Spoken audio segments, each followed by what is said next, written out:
I want you all to see this story from the New York Daily News, and I want to make sure we give you all the nuance in understanding it. Just 10 violations so far under New York City's vaccine mandate for businesses. 10. It's the golden chalice at the end of the rainbow. Now, you could say it's because everyone fell in line immediately, so there's nothing to enforce. I don't think that's true. Let me read a little bit more to give you the full nuance, and then we will provide you with witness testimony backing up what I'm saying. Now, it's not just 10 violations. They also say there were 21,000 inspections, so they are actually trying to enforce this. 21,000? Yeah, inspections. Wow. 5,800 warnings were administered for issues related to the vaccine mandate, including failure to post written policy on premises. But failure to post policy is not the same as actually issuing a violation to somebody because they didn't do it. 10 means they either are unwilling to or incapable of enforcing this. Now, let me ask someone who lives in New York. Well, you don't live in New York, but you are frequent New York very often. Yes. Tell me what's going on.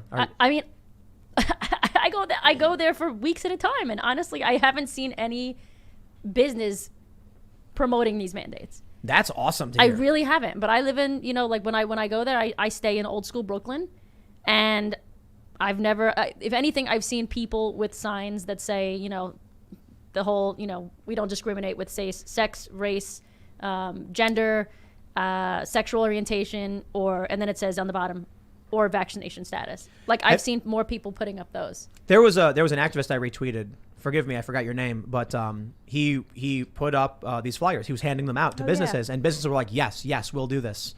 And it started, that image started with One Like Deli, I think it was on the Upper West Side of New York. This is Manhattan. And then an activist went around handing them out. And now, so you're saying you see more of those than the other signs? I do. I see more of that. I think that New Yorkers are slowly waking up. I mean, finally got rid of Cuomo. The person that's coming after him isn't much better. She's probably worse, actually. But at least they're waking up to some of the authoritarian, socialist, communist, everything. They're waking up to it. Hearing this story, there's only been 10 violations, hearing what you say, having been there, and then hearing that people across the country are chanting F Joe Biden, I've never been more optimistic.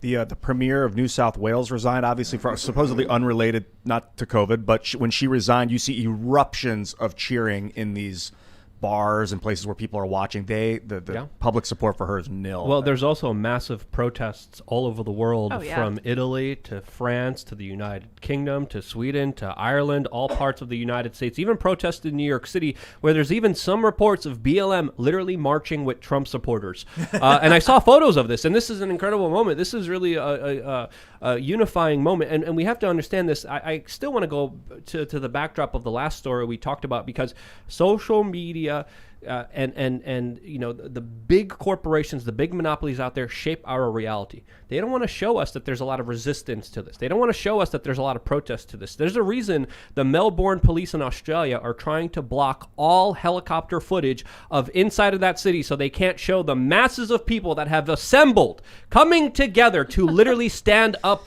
against the utter evisceration of total freedom and liberty in that country. So there is a movement happening. There is a wave. There is an energy, and it could go either way. It could go towards a positive way or a negative way. It could go total enslavement. Anything can happen at any moment. But this is go time. This is, again, one of the reasons why I'm here right now, because I see it, I know it, and this is the cornerstone moment right now. Here. Luke calls me up and he's like, Tim, haven't been on the show in a minute. And I was like, I know. And he's like, but it's got to that point. And I was like, I know. And he's like, I'll be there. Was that the call? Yeah. Nice. I want to go. Then, no, sorry. No, and then Luke just slams into drive and here he is. There you go. Magic. I was going to say, talking about the cults, going back and social media, controlling everything. I actually have a video coming up about how, if you just look at the psychology of a cult, it's fairly obvious how they're doing this with young women. Again, my videos focus on women most of the time. There's 5 things that cults focus on. One of them is, or rather, the people that they go after. Those who want to feel validated, young women. Those seeking an identity, young women. Mm-hmm. Those who are more followers, not leaders, unfortunately, young women. Yeah. Which is why I continuously aim to empower women. Those who constantly blame others is not necessarily young women, but it's young people. Yeah.